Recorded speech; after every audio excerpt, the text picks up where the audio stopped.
human understanding is really fragmented and unstructured. And you could see this even when you go out in conversations daily, like it's a lot of just unstructured conversations you might have. That makes it very difficult to model beliefs, perceptions, behaviors accurately. And we believe without a precise framework to map and quantify that and analyze human belief systems, we really lack the tools to enable us to optimize personal growth or enhance decision making or really optimize for personalization as a problem. And so the fundamental question to me is always, if we don't fully understand ourselves, how can AI understand us? And Epistemic Me is really set up to solve that well. So to frame it a little bit more from a design standpoint, Jonathan and Deen are joining me, my technical co-founders.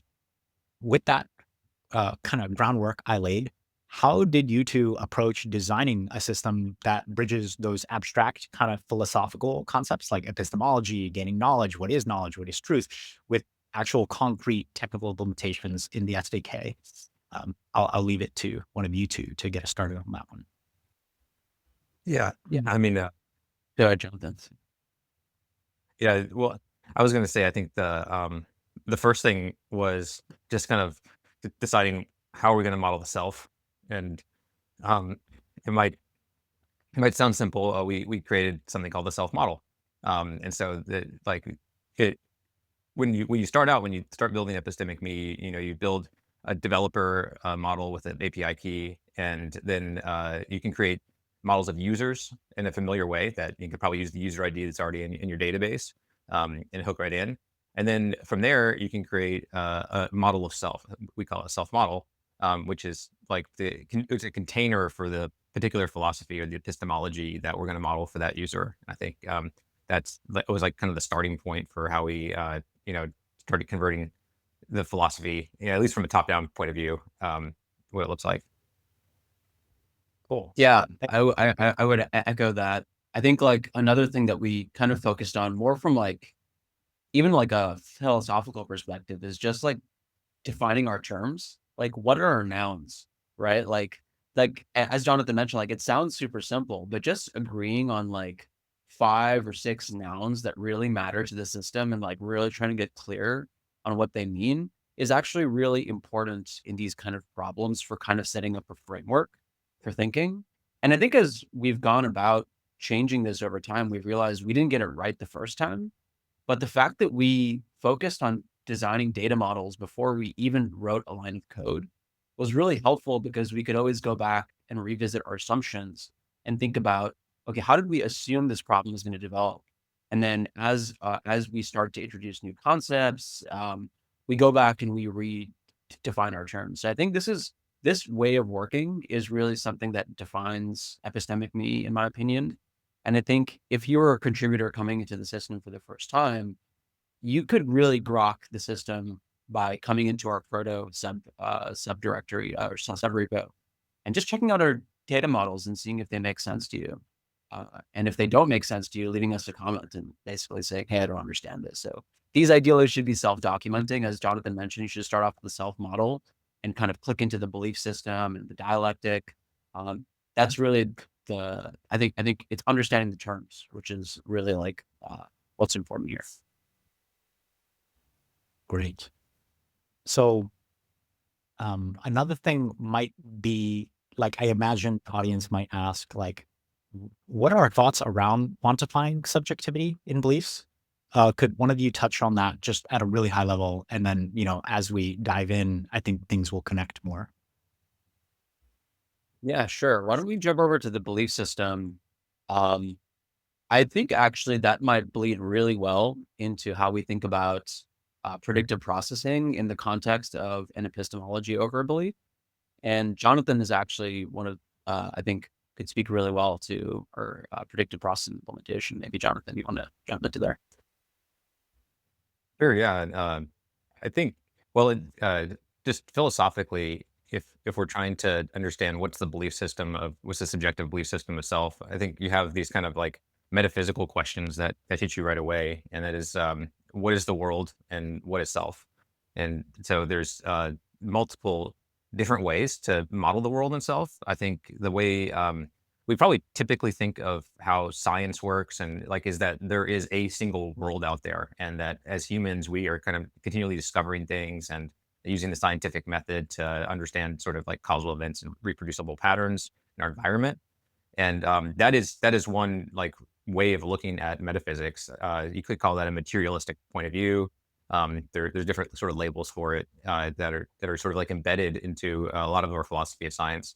But some of the other approaches that I see used more in the humanities in academic sense, but also are coming out of neuroscience and areas like psychology, tend to create a world that is specific onto an individual self model.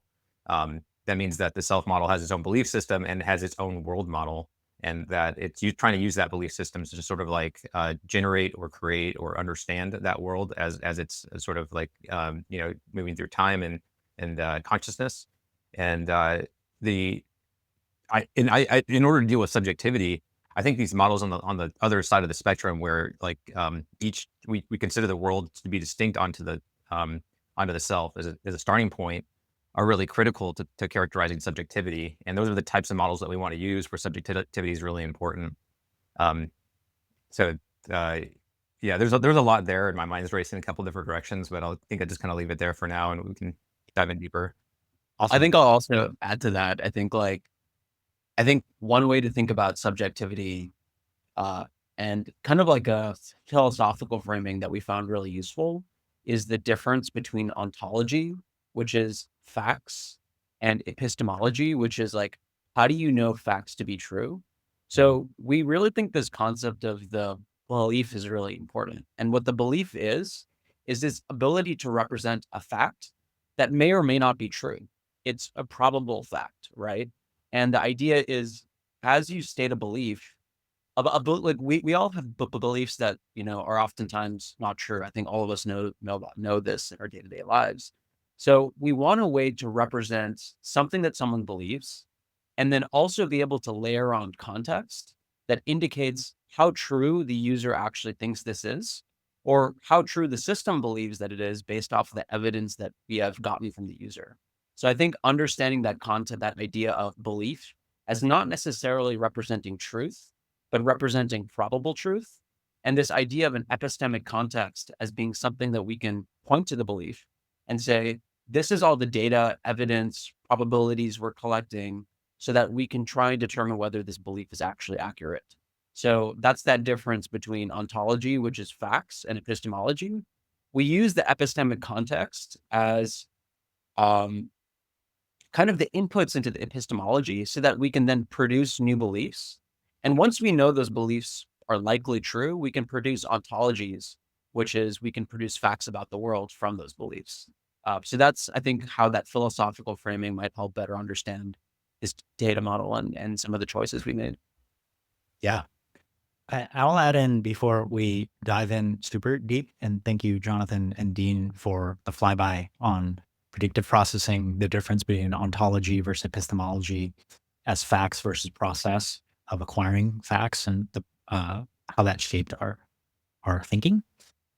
Another addition I would give the audience is one of the most fundamental underlying constraints, or I guess measures of success, I suppose I should say better, is we want for a given user, for their given context, to be able to accurately predict what is the next best question for you to evolve your worldviews, your belief systems. So that's part of our requirements, and that also shapes a lot of our technical direction and implementation and design decisions. So just some of that context. And then before we dive in real quick, I'll just frame again the happy path use case we'll be talking about, because a lot of these concepts intersect with many different domains to different levels of breadth and depth. So it's really complicated. But we have this high level use case that we'll talk about, which is like the belief mirror chat application. So imagine you kind of have the chat application like ChatGPT or Claude, and you're just talking to it, but underlying it, Epistemic Me under the hood is extracting your belief systems, updating them. And then we could also show you a mirror of those beliefs. Good example is, hey, we asked you a question on what do you think about sleep? And I say something like, I think I only need 3 hours of sleep a day. And so there is obviously extra data out there that maybe challenges that belief. And then we'd be able to process, oh, we took that statement from you and we extracted the fundamental belief. And now we can quantify the subjectivity of that. And we could also reconcile that and give you new information backed by science or research to challenge that. So imagine in your heads a chat application. And by the time this podcast is out, I'll try to post a screenshot in the video so you could imagine this and visualize it. But as we talk through these more technical concepts and tie together philosophy, belief systems, and technical implementation, just keep that in mind. Like we'll be trying to talk through the lens of that happy path chat application where you just talk to it, we extract your belief systems, we mirror that. Cool. So Deen, I know you have your screen up. You've had it up for a little while and you're ready to go. Do you want to explain to the audience like how you're planning to structure this, like what's on the left, what's on the right? Yeah, sure. I think what could be helpful here, we were talking about this before we started the podcast, was almost think about this like a systems design interview. So if you guys aren't familiar with the systems design interview, it's kind of used in engineering interviews where someone will basically tell a candidate, hey, we have this system with this set of requirements. How would you go ahead building it, typically from scratch? Luckily for us, we already have a framework which we can use to help us think about this problem. So I think one way that we could structure this is we could start off with this example app that we were just talking about. Maybe Robert, you could play the role of a user or someone who needs this application built. You can walk Yeah. us through some of the requirements, and then Jonathan and I can talk to you about how Epistemic Me, using our data model, using our interfaces, can help you solve that problem from the Yeah. perspective of you integrating with our SDK. Cool. So I am the builder of an application where I would like more personalized models of my users Yeah. to leverage. Okay. So And does then that, I'll ask you questions about the system design. Yeah, that works. And then I'll also say, Jonathan and Dean, if I'm not asking good enough questions, please feel free to just be like, all right, yo, here's actually what the next system design interview question should be. yeah, sure. But yeah, I guess for that problem, um, how might I go integrating this with my existing user data? So let's say I'm building an application. I already have 100,000 users and I would like to be able to personalize value to them more. And I think Epistemic Me could help me do that. So how exactly would I go about as an engineer in my own code base, in GitHub? How do I actually implement your SDK? So we said that you have an existing user base of about 100,000 users, you said? 100,000 users. Yeah, let's go with that. So, yeah, and I assume this this user base that you have is a set of users who are interacting. Let's say for this, like, what was the name of the application again? Let's call it the Robert Health Coach application. The Robert. Let's call it that. Yeah. Yeah. So the Robert Health Coach app is typically collecting user data about, I would assume, is collecting user data for these 100,000 users. Users are maybe interacting with it. They're supplying the app their health data. And then the application is maybe making some recommendations to them based on that health data about what's Yeah. the next best action to take. But Yeah. historically, you, Robert, have had to hard code all of these rules. Like I'm gonna make some hypothetical assumptions here, right? Like maybe you get access to the user's HRV score, but you actually have to go in and you have to say, you have to provide an opinionated set of habits that you think that that user might pick up. So you have to code in and go in and code an exercise plan that relates to HRV and then essentially tells the user how effectively they are measuring up against some score or metric that you have decided. However, there's no existing system today that just lets you interact with those users and spin up those metrics on the fly based off what they actually care about in the context of maybe some larger Robert Top philosophy that informs them which paths they should take. So the idea here would be we have raw user data. How do we start to instantiate these essentially observation contexts, which observe some component of their data and then spin up these habits that measure how well they are performing against them, all in this very generic way that requires you to have to do little hard coding in your implementation. And So am I kind instead of of, setting up the requirements right? yeah, so it sounds okay. So 100,000 users, and I would like to get out of the business of hard coding for every HRV threshold and XYZ business logic or policy, some amount of prescriptive plan for new habit changes to the user. I would like that because that costs me a lot right now to even maintain that. To go into that kind of spaghetti and like change it is it's a lot. It's annoying. I don't really want to deal with that. So you're saying that with Epistemic Me, how it's set up, I wouldn't have to deal with that problem anymore? Yeah, exactly. And we're also assuming that it's not completely generic. Like what makes Robert's health coach app different than any other health coach app? Yeah. And it's kind of the philosophy that you have yourself, right? Like Robert, you're a content creator. You've produced a lot of articles. If I look at the set of all of your content, there's a distinct Robert Ta philosophy that maybe doesn't prescribe exactive prescriptive plans, but we want to help inform the type of plan that we're giving to a user, right? So you have, I think the respond, don't react strategy that might help a user, maybe not in a health context, but maybe in a more mindfulness context, Like emotional help health, come up with a even. certain emotional plan to help them deal with their inner turmoil. So this idea of your philosophy is still really important here because it's what makes your app unique, right? You Yeah. produce this really great philosophy, but we don't want you to have to code up every single way of measuring how a user meets that philosophy. We want it to kind of happen organically. Do you, And the other thing that as we talk through this, yeah, that is one of my concerns uh, as the owner of this application is personalization to me and not to other people for my followers, because I'm really concerned with brand trust. Like if this sounds too AI, if it's too generic, or if it's not really me, then I think my followers would not trust me as much. And that is like a core fear I have as a brand is like my brand credibility is lower. So in using these AI tools, like I really want to know, is this personalized to me? The other thing I want to know is, so I make new content all the time. It sounds like these belief systems, you can feed it content and extract beliefs, and then update the belief system behind the Robert model self. But I imagine then I'd have to get a developer on my team to retrain it every time. That's an operational cost. Is there a way to automate that in the future? yeah, exactly. Yeah, I think you hit the nail on the head. So we've structured, and I think this kind of relates to the data model that you're seeing on the right. Um, we essentially have this concept of an epistemology, which is going back to the idea of process. That epistemology can take in some event and it can produce new beliefs. So you, Robert, are constantly updating your philosophy with new articles, new books, new pieces of content. We would listen to that stream and we would run our epistemology over it to consistently update your model of self so that we can just kind of listen to you and just sort of update alongside you.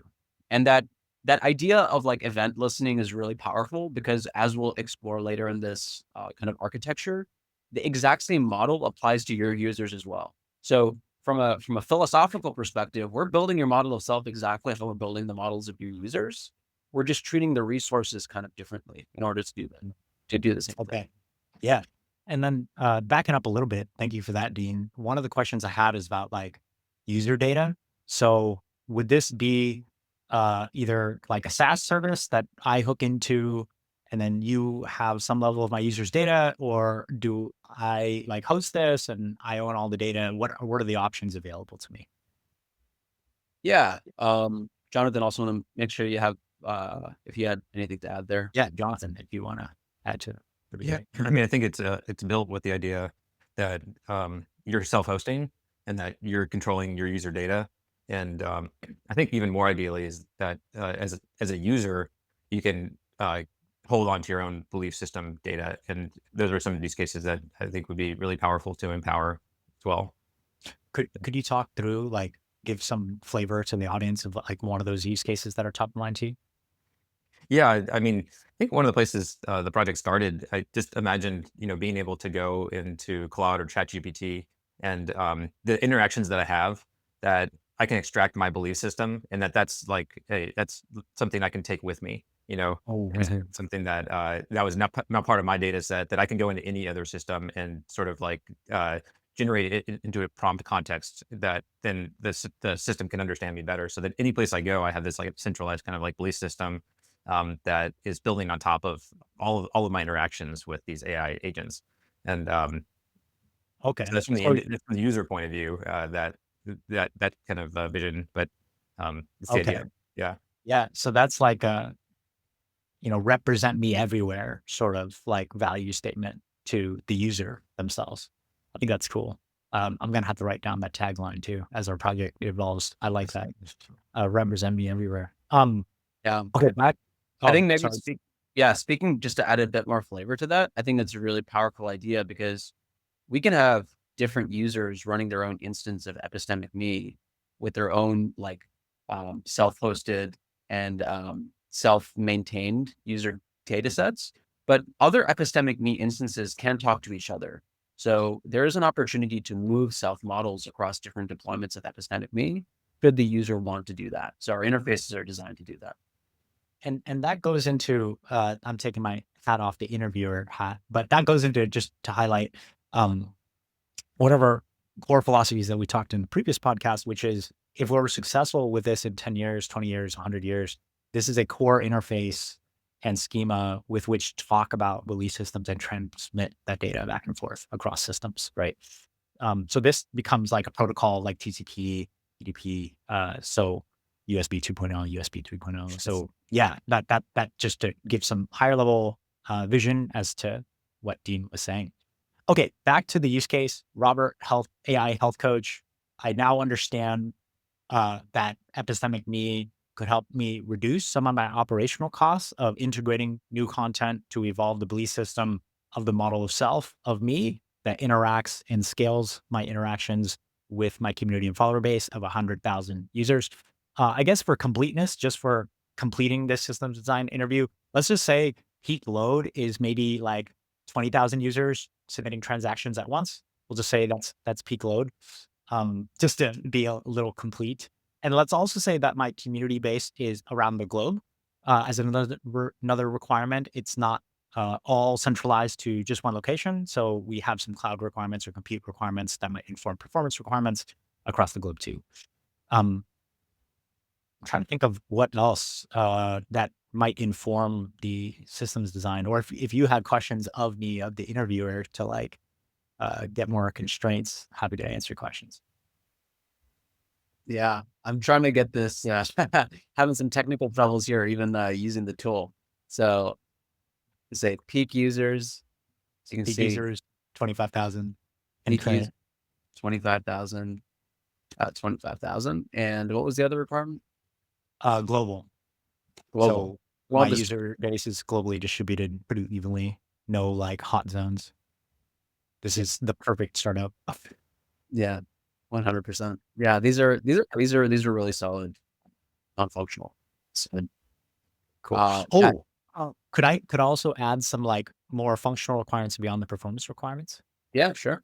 I have the desire to be able to quantify a philosophy alignment score or loyalty score of my followers. Like, I'd like to know who are my best followers, not just like how much you've engaged with my app, but how much do you actually believe in the philosophy? Mm, That's something that I would care about, is some cool report like that, because then I could email my true fans, right? Or like my best followers. And I have some level of quantification to drive that and automate that kind of thing. Yeah, that's a great idea. My computer is like, yeah, I don't know if you can hear it through the mic. Sounds like it's about to explode. I think Excalibur needs some performance optimization. So let's Yeah. switch to Google Drive over here and Yeah. just use plain old text. Or do you have Draw IO? That's a decent one. I do have, let's see.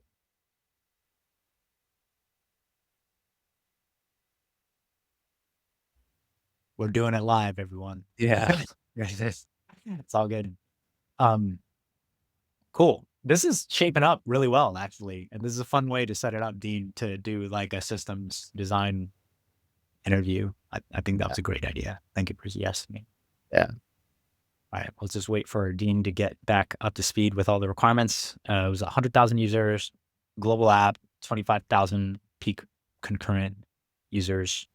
I guess we could also say then it would be maybe, let's say 4x that, so 100,000 concurrent transactions at once. Sure. So we'll say that that's your steady state volume, but we want to say that your max is about 100,000 Yeah, concurrent transactions. cool. Yeah, And and I think we'll start to realize that a lot of these non-functional requirements are going to be more based around how you host Epistemic Me on your instance and how you horizontally and vertically scale up some of the Dockerized containers that we give you. So there's only so much, given the current deployment model that we're working with, that we can help to support this. But we'll talk through some ideas there about how we support those kind of ideas. and then that functional requirement of I'd like to report on a quantified belief score or loyalty score of my community by user. That would be really great. It's a good one. And I think we talked about before, we have this Robert philosophy, which we want to embed into our quantified prescriptions, Yeah. quantifiable subscriptions Yes. for our users. The prescriptions here can be generic, but in this context, it's more like health-based. Cool. Yeah. So I think we're in a really good place. Let's start off with the functional requirements, because I think that maybe sits a bit better with some of these data models decisions, and then we can talk more about this towards the end. Because frankly, I think aligned with the kind of building public sort of model, we're still working through how we would work our self-hosted kind of solution. So there's still more work to be done here. That So makes reporting, let's start off with the initial idea. I think you have 100,000 existing 100,000 users. So the first resource that you'll want to create, Robert, using the SDK, is you'll want to create a developer resource. Okay. And this developer resource is essentially something that is representative of a developer that you have or you've hired in your system to integrate with Epistemic Me. That will give you a set of API keys that are going to enable you to securely access your Epistemic Me instance. So, or optionally, if we host Epistemic Me in the future, those API keys will be able to enable you to access those our hosted instance. So we're kind of setting this up for that dual model. The API keys are optional for your use case if you don't need that level of security in your environment. The next thing that developer resource, once provisioned, is going to enable you to do is it's going to enable you to create models of your users. So you mentioned that you have 100,000 users that you have. You're responsible for instantiating those 100,000 users through like a batch job of some sort. And those 100,000 users will all be assigned unique IDs. You'll also probably want to attach some metadata key that enables you to join them with your unique ID that you have in your end. So either you can use our unique ID, or you can attach your unique ID such that you can reference it at a later point. So those 100,000 models of users are really just empty shells at those points. So kind of key to our system is the fact that we can support multiple models of self per user. So the model of self to user relationship is a one-to-N relationship. And this is the idea really that like users have selves that live in different contexts or operate in different contexts. This is actually kind of like a very philosophical idea. We kind of wanted to start off with the idea that the self is impermanent. This is kind of like an Eastern kind of like idea. It also shows up in predictive processing. It shows up in like, Kantian metaphysics as well to some degree. But this idea that users have different selves that are useful for different things in different contexts. So that one-to-N relationship was really important early on in the system to say a user can have multiple selves. So what you'll probably want to do is start off by creating a single self model for your user that's related to your specific context. So that one-to-N relationship maybe isn't super useful. So let's just assume for your use case, you're operating under a one-to-one relationship model. Okay. So We essentially have multiple ways of populating the belief systems of a user. Our primary one that we tend to operate with is the dialectic. So we kind of have two use cases here. One where we might want to backfill your user. Like I have existing data. I want to backfill the belief systems with my existing user data. Yeah. And we also have the case where, as we want to build this new feature in your system, kind of like either a chat-based system, or kind of an existing stream that as the users continue to interact with your app or we onboard new users, we have a way of updating their models over time. And I think the chat-based use case is something that we'll dive into first, how we can deliver chat seamlessly into your application. And then we can talk more about the backfill use case, because that's actually more related to how we would model Robert. Yeah. And we can kind of apply the same architecture to do the same thing with your existing users. Makes So sense. we have this chat-based system that operates off of Dialectic. Maybe I'll hand it over to Jonathan. Jonathan, if you want to start kind of talking about the Dialectic and how that might work with the system. Yeah, sure. And this is the real-time chat case, so not the historical. Great. So I think if say the user's entering a chat session with the AI health coach, the idea is that we have a dialectic, and the dialectic is like a thread on a chat. So that might be like a particular session that the user's opening up. This is familiar in ChatGPT or Claude. You kind of like have these different threads. So in the dialectic, it is a way of updating the beliefs around a certain topic, so that so that's kind of how the epistemic space is modeled. Is that the dialectic is trying to like generate a set of questions and answers that help update the belief system for that sort of topic surface area. In the model, we are going to like create a dialectic, so that kicks off the session. And then each of the sort of like question answer interactions we call a dialectic interaction. And Okay. the so the dialectic interaction comes back to that model itself, and it's sort of like if you think about philosophical being in the world, like what does it mean to be, and what is each sort of like cycle of perception where I am actively understanding the world around me, testing hypotheses, collecting information, and updating my beliefs. That's like one dialectic interaction. So each dialectic interaction is a cycle that is going to update the belief system. In our model, we kind of have overloaded dialectic interaction at the moment, so where it like takes on all of sense making, right? Um, and but like one instantiation of it is a question answer dialectic, and so that's what we're going to be talking about today. Is that the system is going to ask the user questions, they're going to answer, and in each of those dialectic interactions, it comes with a preloaded like next question. So it's actually going to evaluate the epistemology of where the user's belief system is at. What do we want to learn, and try to recommend a question. But as your help in your code, you could sort of like just overwrite it and put a custom question in place. And so that's an option of using each dialectic interaction. Um, so Oh, wait. I think that's an important bit. So you're saying every dialectic interaction, I'll get the next best question from Epistemic Me, but I could also have the ability to override that question in my yeah, implementation. Okay. right. Um, we we've called that, there's like kind of a dialectic strategy, or an overriding philosophy by which you want to have this dialectic, and it's going to guide the question and answers. And we're trying to like take steps that we can ask the next fixed question, but also just make it really flexible. So like whatever you want to do Yeah. in the chat client, you can ask your question, and it's going to update the beliefs accordingly. Okay. Once the Cool. user gives Yeah. it. Yeah. That makes Yeah. sense. And So there's, go ahead. I was just going to say, like, that's flexible for my use case of I want very personalized onboarding because I care a lot about that experience. And so there are specific questions in the initial interaction that I would want to have control over and refine myself over time. So that's good to know. Sorry, Dean, go ahead. Yeah. And I was just about to say, I think like Jonathan mentioned, we have this next best question that is influenced by philosophy. Robert, that could be your philosophy, going back to the Yeah. existing Robert Top philosophy that we already have in the system, Okay. or the Robert Top model, really. Cool. Okay. Very cool. Thank you for explaining dialectic to me in the model.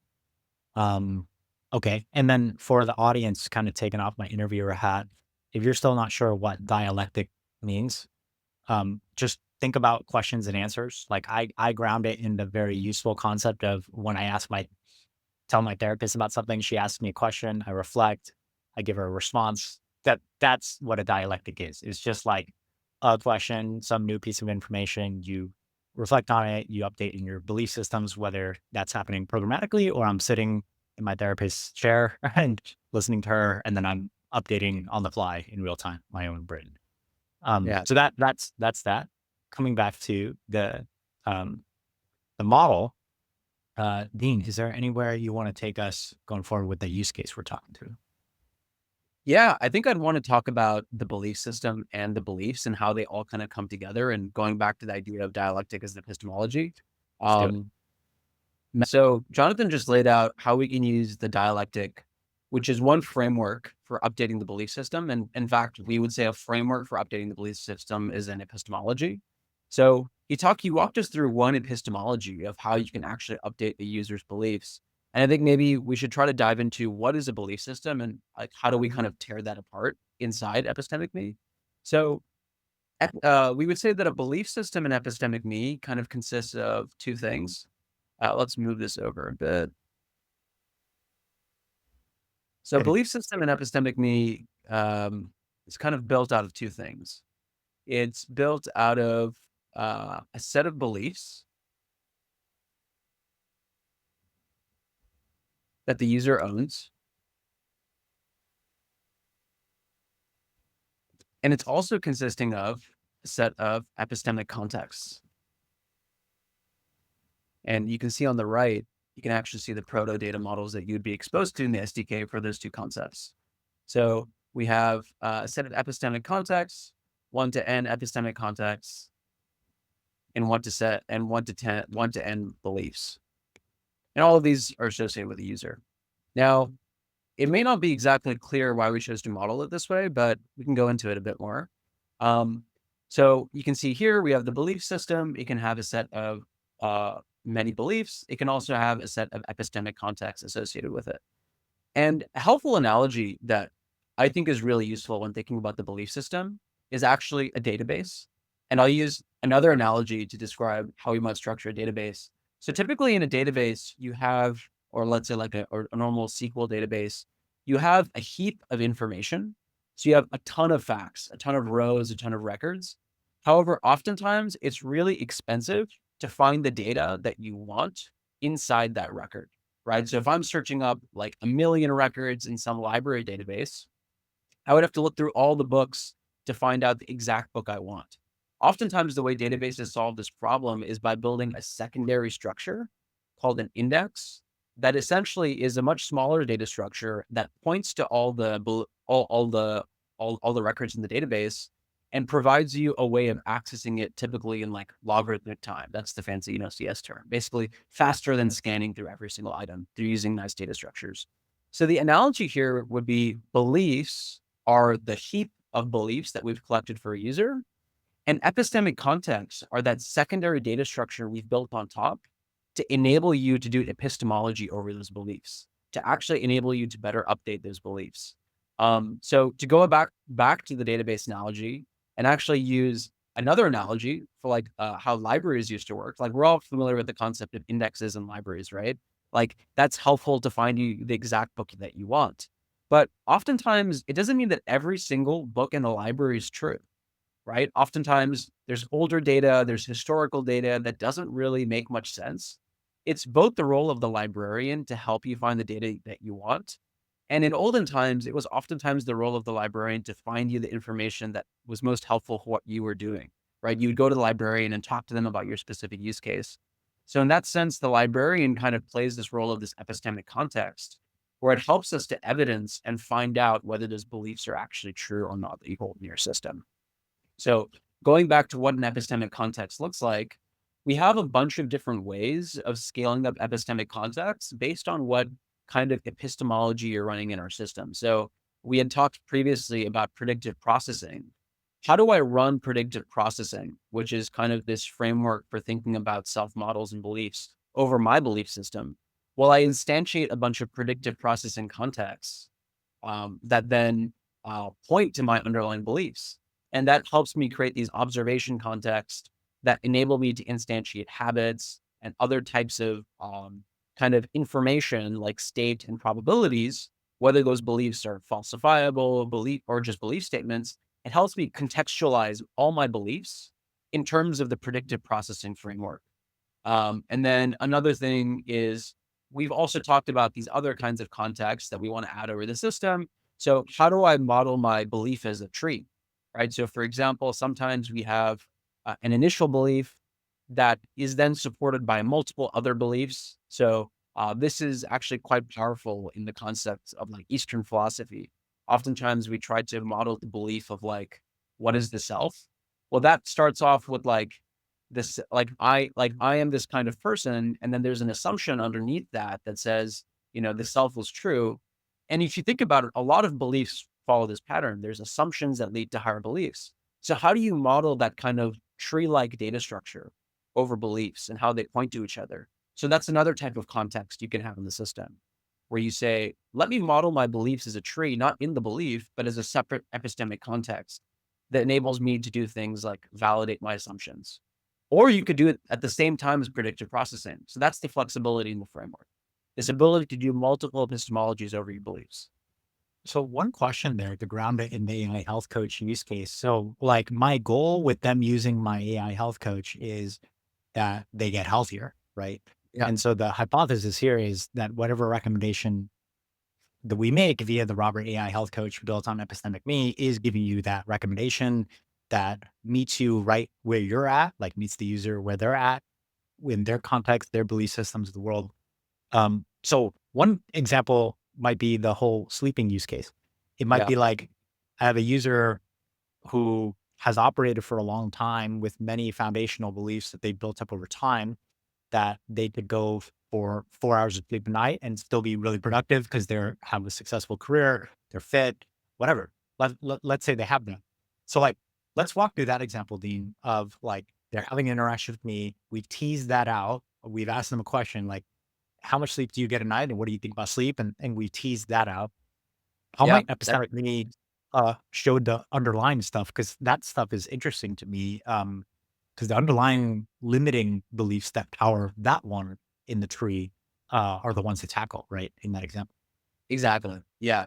That's a really good way to frame it. And I think let's talk about how we have you mentioned two things. You mentioned the user's existing belief system, and you Yeah. mentioned this new belief that we kind of Yeah. want to plant in the user, sort of like Inception. Inception is a Inception. framework. We want to plant it and we want that belief, that new belief to grow, and we want it to kick out older beliefs in the past. Yeah. Right. Yeah. So that way that new belief would actually come into being is through your Robert taught philosophy, right? Like Robert, you've probably built up this history of wellness, you've written things about the importance of sleep. So as the user interacts in the dialectic interaction with you, suddenly they realize that they're being convinced by you that this belief might actually be true. So at what point in the dialectic interaction, we see that in your belief system, we end up with this new belief at some point in time, that this belief is that better sleep leads to better performance. Now, Got that it. belief is still a nascent belief in their system, right? It hasn't been evidenced yet by any belief. We want it to grow over time, and we wanted to invalidate older beliefs that are like, hey, I can just grind, and that's the only way to be a high performing individual. So Yeah. that better sleep leads to better performance is instantiated as a belief in the belief system. And I think actually the predictive processing context, just to ground this for a minute, predictive processing is our current framework for kind of creating kind of conditional probabilities and storing evidence over beliefs. And I'll hand it over to Jonathan in a second to talk more about that. But we would instantiate a predictive processing context over that new belief that we create for a user. Either the user says, hey, I really want to dig into this belief and evidence it, or you, Robert, say, hey, actually, this Robert taught philosophy, every new belief that I create in the user, create evidence frameworks around that. And that would And auto instantiate a predictive processing context over that. And now as the user continues to interact with the system, either through events. So for example, maybe one way of submitting events is that their Apple Watch is constantly producing health about their sleep yeah. scores Yeah. and their metrics. Another way is they just report in the dialectical interaction every day, hey, this is how I'm doing today. Or it's ideally a combination of both. We have data Yeah. coming in from many different users. We're going to run the predictive processing epistemology over the predictive processing context we've created for this belief. That epistemology is also going to say, hey, let me update the evidence for this belief, but also let me scan through all of your other beliefs and determine which ones are no longer valid. And Mhm. in certain cases, once we've successfully evidenced this belief, we are going to archive your older beliefs. So it's still going to be visible to you. You're going to be able to look back in time and say, this is how I progressed. And you, Robert, you're going to be able to see what is the rate of change in my users' beliefs over time. You can actually see how effective your philosophy is doing. You can use that to improve your writings and update the rate of change of users' beliefs. But essentially that archival, just talking about why that archival or temporal aspect is important, but that's kind of how that epistemic framework works over this user's beliefs to evidence it. And then into the implementation details of how that works, I think would be helpful to talk about how predictive processing works. Yeah, I think Jonathan could really speak well to that since he's implemented so much of our predictive processing framework. Um, Jonathan, would you want to talk about that?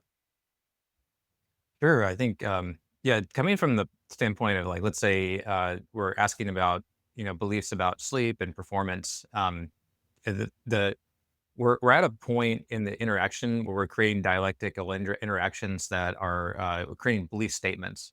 And so, if we look at the model for beliefs, there's a type of belief, and there's a the type of belief that is a belief statement. There's a type of belief that is a falsifiable belief, and there's a type of belief that's a predictive belief. And we're sort of trying to graduate, the beliefs through that cycle. But when it starts out, where you can think of like, what does this question mean that you said, and it can decompose into sub questions. So you say better sleep leads to better performance. Mhm. Um, well, what is better sleep? What is better performance? Yeah. We can recursively deconstruct like what the question means, and then what beliefs and sub beliefs are sort of like relevant to the topic space, and so we can create. You can think of a tree that is generating belief statements, and we go to a certain level of depth and a certain amount of breadth to just make sure that we've had the user express themselves and can create belief statements that are adequately kind of defining that topic space. Yeah. Um, and then once you get to that point, the system kind of has a threshold where it says like, well, these beliefs are now we're ready to move on to the falsifiability of it, and like let's start to structure these beliefs in a way that we can collect evidence about them. And in the predictive processing context, what we do to collect evidence is we create an observation context, which is like sort of like what is the phenomenological state that you're going to collect evidence? How are you as the user going to like look at information from the world and then verify that this supports that your belief? So like in the example uh, of sleep, like I might say that better performance means that I have a higher or regular HRV in the morning after a good night of sleep, right? And then once I'm ready to like put that in observation context, I can say that when I take a snapshot of this HRV in my app and I see that in the morning, I know that I had a good night of sleep and that I have good energy for my morning for the rest of the day. And so that can be a piece of evidence. And so Yeah. that's one thing like the user is phenomenologically looking at. It's part of their world. Another thing they could look at is like a paper on sleep and performance, right? And there are paper, and so them reading that paper and like using that content as evidence can also support the belief. And so that's how we kind of graduate belief statements into falsifiable beliefs and make them evidenceable from that standpoint. And then with you managing the coach, you can take your users through this cycle where it's like, hey, let's work together and collect evidence to support these beliefs that you have. And you could be driving them towards a particular sort of like thing that you've discovered and part of your philosophy, or you can have them on their own exploration to like really just prove these things themselves, kind of like the Socratic method and how dialectic was used, in the beginning of philosophy. Yeah. That's interesting. And one thing came up as you were talking through this, which is going back to the whole goal. My whole goal is my user in this case becomes healthier, right? And all of the foundational pieces and underpinnings that we're talking about with Epistemic Me as the SDK to build these models of selves, to extract belief systems, to quantify subjectivity and beliefs will help me get to how can my AI health coach representing all my philosophies, my model of self, give you the next best question or data that helps you evolve your worldviews and your beliefs and that activates you to take action and be healthier. So that's just underlying, to zoom back out for everybody. That is really the goal. And this is how we seek to achieve it with the predictive processing algorithm implementation for Epistemic Me. So in that use case, um, I'm kind of wondering then, like, my mind's going to, um, hey, one user is going to have a very different view of sleep than another user. And then between those two users too, another layer of complexity is they might be convinced by different things. So Jonathan, you mentioned a user might be convinced by reading a paper. So that's like a very rational thinker. There's different influence styles, like I like teamwork, and that's why we see all these accountability leaderboards like Whoop as communities around this. Or it might be like, I see a vision of myself, like weight loss commercials before, after. Oh, I can see that more confident me. I want that. Or um, these other influence styles. And so I guess one question I had is, is that, um, uh, is that a possibility that we can enable, which is injecting or understanding and extracting the belief systems? Can we also map things like what type of information displayed, what kind of way would best uh, make them healthier, or evolve their worldviews in a way where their actions align with more healthy actions? Is that something that Epistemic Me is set up to do? Is like be able to ascertain their influence style, and then whatever the AI health coach is, like we get a certain amount of data, and then we ascertain, oh, you really like papers, you like rational thinking, you like logic, you like data, you like citations, you like resources. And so then maybe the AI health coach would understand, oh, for this particular user, layer the evidence or the suggestions with links to scientific papers or credible authority. So curious, I know that's a lot, but just grounding it in that very functional use case, is that possible basically with epistemic? I would I would say so, and I think it's really that specific use case you talked about, that idea of given the data that we've collected about a user, how do you interpret that? I actually see there being the role of you, the coach in the system, right? You've laid out a philosophy of how you want to, like we call this kind of like a dialectical strategy. And I think strategy is a good term, but there's a strategy of how you want to interact with your users and how you want to Totally. classify them or how you want to guide them into certain scenarios. So you, Yes. Robert, can write that philosophy, and that philosophy would be injected into the dialectic, or it'd be injected into the way we update beliefs to push or nudge the users in a certain direction. I think, Got and it. also as Epistemic Me graduates, like the use cases you're talking about, like there would probably be like a scientific method philosophy, or there would be like Mm, these set of philosophies which we've cataloged such that you yeah. don't need to write it yourself. You could also just pick from our existing catalog of Yeah. philosophies and then also interact that I get instantiated as self models. You know, we have like the scientist self model who perfectly embodies the idea of science, could start to be used as a substitute for you. Or you could even say, hey, take Robert, merge it with the science philosophy, produce a new self model, and have that self model interact with the coach. So I think it's this idea of communication between self models. Again, going back to the idea of philosophy, Yeah. because at the end of the day, you have this reference point you want to interpret users' ideas through. That's how we instantiate self models that talk to each other and help to contextualize each other's information. And that's how you would build this application, a model of Robert that contextualizes your users and continues to push them in the philosophy that you align on. Got it. Okay. No, that's really helpful. So just reflecting back what I'm understanding, Epistemic Me is built for the use case of, let me analyze and interpret my users and who they are, um, and what might influence them best, like what might be the best strategy. And that could be then personalized downstream for something like, let me suggest you a habit, or let me suggest you some new data to evolve your worldviews on health. That's really helpful to talk through. It might be helpful for the audience because you mentioned plugging in the philosophies, and I think that's skipping ahead a little bit to like, I believe what we call it perspective taker, but might be good to just talk about that because I think that is a very useful concept, and it is something Yeah, that we're excited. Oh, sorry, go ahead. can I expand on the last question a bit? Yeah, go Because I ahead, think John. what you're asking there like relates directly to where I thought that surfacing beliefs would be sort of like a useful thing, especially in health. And like I'm a health nut, and I'm exercising, maybe 6 to 10 hours a week. And while I'm doing that, I'm listening to podcasts, and a lot of them are health podcasts. And so I was hearing a lot of these health influencers get the latest research, make recommendations. And I think even when like you're like say a Peter Attia or Rhonda Patrick, somebody's formally trained to like review uh, health papers and make recommendations, I would see that these guys would always look at things differently and come up with like sort of different recommendations. And when it comes down to health, I think the question of like what is good health is equivalent to the philosophical question of what is it to live a good life. It is the foundational question.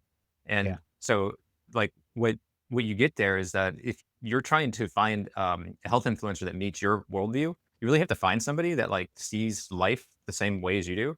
And I think you can exemplify this, say maybe a Peter Attia versus a Brian Johnson, where one Peter Attia is trying to live like 100 good years of health span, and he's optimizing for the Centurion Olympics. And so his sort of teleology is that like humans are supposed to live in this world, they're supposed to live a healthy life, they're supposed to have health span up to the end of their life, and they should be able to like do like really functional things at age 100, but then die shortly after. Whereas as Brian Johnson is saying, health is being basically immortal, right? Like I want to live for many hundreds of years. I want to like put myself in a place where I can evolve my health through AI. And so a new paper comes out on like epigenetics and what it means to take metformin, and each of these each of these perspectives that they're going to use, there's a broader philosophy they're going to use to like interpret that data and say, how does this impact my health? And so if Robert as an AI health coach wants his users to be healthy, you sort of first have to align on them of this whole question of like, what does it mean to be human? What does it mean to live a Yeah. good life? And what is health? Which are not insubstantial questions. So we need to break these down to like the underlying Yeah. philosophies and epistemologies. Yeah. Yeah. Let me add something else on that is really important. And tying back to what you said, which is there's a foundational question, which maps to what are the foundational beliefs that you have. And that's actually why we've designed Epistemic Me to be quite flexible, because we foresee a future where, because everybody's a special snowflake in the world, right? Everybody's going to be making their own choices. And one of the underlying philosophies of Epistemic Me is we want to enable people to make their own choices for their own personal lives, kind of pick your own adventure through life, right? Whether it's health or mental health or emotional health or whatever vertical they're on. And so, yeah, like just to summarize what you said, there is one end of the spectrum, which is, hey, I'm very willing to just index towards Brian Johnson. I want to be immortal. Okay, so immediately I'm going vegan. I'm going to hyper optimize every part of like zone 2 cardio every day. Like I'm going to black out curtains in my room. Like there's a tension point there between like, let me have normal societal interactions with the world. So like one example here is, I recently started only eating within a 6-hour window from 10 to 4. And so that means no more dinners for me, social dinners. Or if I go to social dinners, I just will drink water or something. And some people might find that weird. Some people might not agree with that philosophy. I do. Some others might, they might not. And so Epistemic Me would allow any user to sort of dial in what is the philosophy I want to follow that's good for me and how I define better or healthier or happier. So that's a really good point of distinction, Jonathan. Dean, did you want to add anything to that before Yeah, we move? I think underlying that whole conversation is it like really brings up the importance of what we talked about earlier, which is quantifying subjectivity. Like you could almost argue that like that difference interpretation between Peter Attia and maybe I think it was Andrew Huberman or Rhonda Patrick about a single piece of evidence is almost like a distance metric that we're defining in the system, where we can Yeah. say, oh, how far apart are these two ideologies with reference to that one resource, that one piece of Mm, evidence? So we yeah. want that ability to actually calculate that distance metric, and that distance metric is subjectivity. And then coming back to your use case, Robert, like Yes. we can calculate the distance metric between you, Robert, your philosophy, and your users, and we can report that back to you, so you can understand: are my users becoming more aligned with me? Are they moving farther away? Or you can calculate Mm, other distance metrics between other, more foundational ideas that you pull from our catalog. and you can help to understand how those users are aligning and how close or how much they're clustering in certain ways. And that's kind of the analytics aspect of that. So quick question there, back to the design system interview, putting on my, like, I want value right away hat as an application developer for this AI health coach I'm building for like 100,000 followers. Um, how quickly using Epistemic Me could I, and maybe this is moving to the other use case now, how quickly could I backfill data to get that distance metric or that philosophy alignment score? Because I see that as being very useful for, in this use case, for me to automate email funnels or marketing automation or that, like, offer letters, that kind of stuff. So I'm curious, like, how quickly could I bootstrap it? What would the steps be? I would say, I mean, being honest, it's not a feature we've built yet. It's a feature, it's a North Star where we want to go. Right now, we're focusing on like, how do we build a dynamic model of self that works both for the Robert use case and the user use case? And how do we get Robert to interact with users to guide them in a meaningful direction? That Yeah. quantifiable overlay, I think, is something that we're going to want to build in the next milestone for the project. And Yeah. it's something that's really exciting, but something that we just don't have the capability for. Yeah, that basically it's on our roadmap is the answer. It's like Yeah. it's clear that the backfill use case will have to be solved for because there will be We do pre-existing. support the back. I think we will support the backfill use case. We just won't support that quantifiable distance metric. So we should be able to Well, take your user data and create models of self for them. We just won't be able to compute the distance metric between you and their philosophy or cluster them together. Yeah, I have an approach to that in the predictive processing epistemology, which is that measurement of distance vector is called belief coherence. And Mm. so in the observation context is a specific way that like we can take, like if we are in the same situation and we see the same data, do our beliefs predict different outcomes? And Yeah. that is, I would say, not so far away from being able to implement, is like taking two self models and like, having them both generate an ontology in the same observation context and then create a belief coherence score between them. And Okay. I think like when it comes to like how well do we understand one another, that belief coherence score is sort of like one of the very North Star features and that we're trying to use this tool to accomplish. Okay.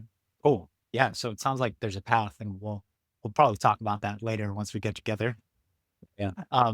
Okay. Great. So um, we went through this example, and I'm now kind of looking at my notes. I think we walked through this pretty deeply, and I have a good understanding of like how this would solve for the um, build an AI version of me use case that's hyper personalized. How this would solve for personalizing recommendations or next best question or a health roadmap or next healthy set of habits to my user base. Um, and then I guess one other question before we leave off of the functional stuff, and then have some additional questions to close out. One other question is around um, the what do you call it? Uh, uh, Analytics part of it. So I'm having kind of a hard time imagining what sort of analytics I can get from this. And I know, personally, we haven't designed the visuals yet for the analytics, but this part could be a little bit more freeform. We'll come back to this and probably update this in future episodes. But how do you guys imagine the analytics would be, and what analytics might be useful for this use case?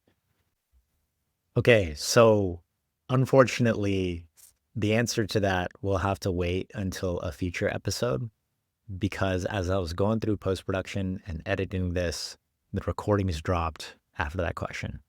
So for the future, you could look forward to how we think through the analytics, the analytic interactions, or analytics and visualization interactions and stuff like that.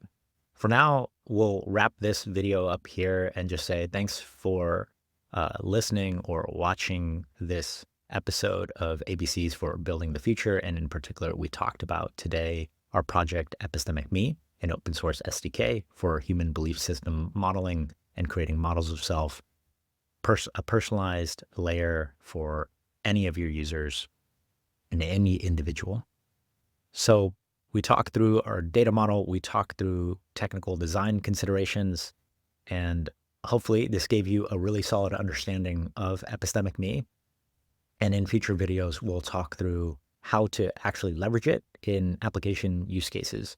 Right now, we really just focus on giving a foundation of our philosophy behind creating this SDK and what people might create with it. And hopefully this invigorated some thinking with that AI health coach use case that we grounded ourselves on.